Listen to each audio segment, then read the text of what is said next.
And so tell me about your dad.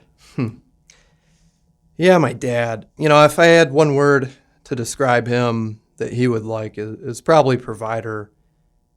My dad, he came from a different generation, and one thing he always beat in our head, men work, and I know I say it 2 or 3 times on the album, that was something he truly believed in. And, I never got it as a kid, but then, you grow up and you become a young man, and now I'm getting to be a middle-aged man, and you see men that don't work, and there's a difference. You're not a man if you don't work, and it might not be PC or whatever the fuck, but it is what it is, and there's different kinds of work, and women can work too. That's great.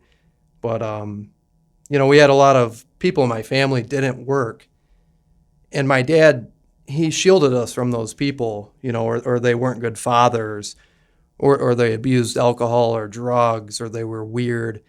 And my dad had one word to describe those kind of people, and it seems a little rough, but my dad called them losers. And, he had a very distinct way of, they're a loser. And, like I said, it sounds mean, but I see why he was the way that he was.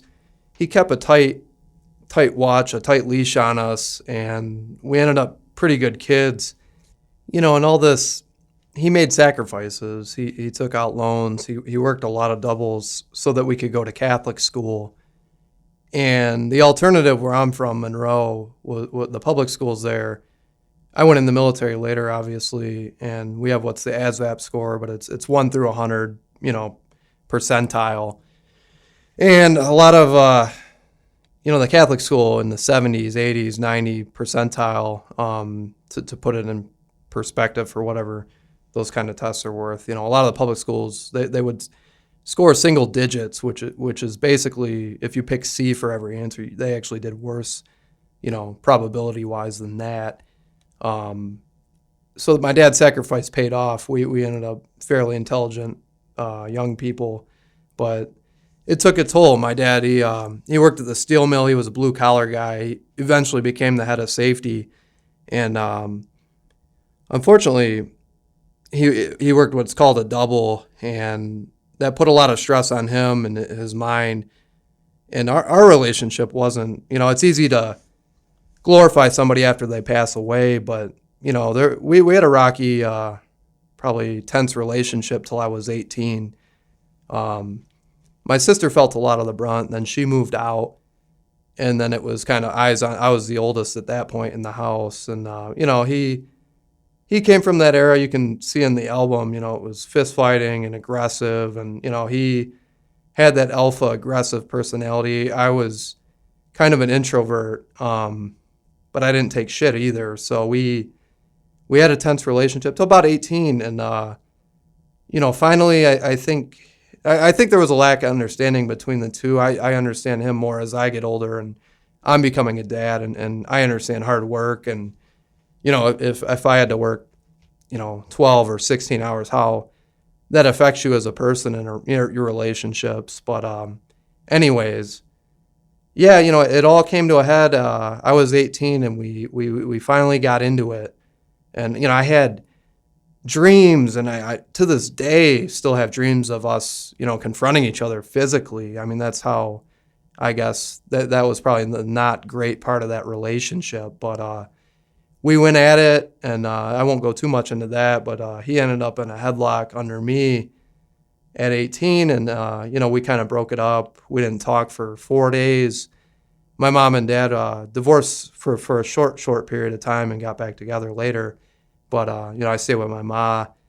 We didn't talk for a few days, but I'll be honest, after that day, I think really I earned his respect in a way that only he could understand. He came from bad parents that fought, and he spent a lifetime fighting people, whether, back in Taylor or in the steel mill. It was physical threats he had to deal with. And, I think for that type of communication, that was the only way that could have worked out. And I think I gained his respect as a badass, but I also at the same time was not somebody looking to pick a fight. So I ever since that, the next 8 years, 10 years, we had a really great relationship. I went in the military, and I called him every day.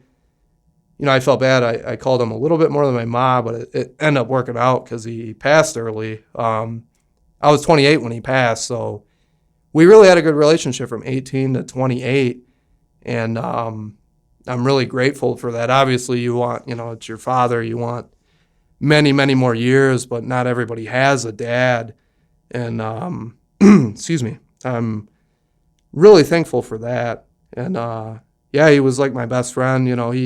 My mom never worked in a corporation, so I had a lot of questions about fitting into a big organization and how to deal with people and different personalities. And he always was very well grounded. I mean, just a lifeline of different information for me. And, I think me and my brother and my sister, none of us would be the adults we are without my dad. He just really, he took a lot of shit protecting us from a lot of the stupid people within the family and outside of the family. I mean, he just, he really did that.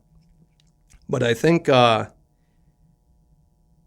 I respect most about my dad, he never took another woman when him and my ma split for a little bit. I respect that. And, family was always number one to him, and he always pushed that. And you hear it a lot through the album. But, the time that they were split up, he actually became a better person. I think some people would have been, salty and angry and turned to the bottle, but he actually became a cooler and nicer person during that split up. And, it's unfortunate he passed when he passed it. He passed at 58. I think he was the best version of himself at that point. He never stopped bettering. He ran 2 miles a day.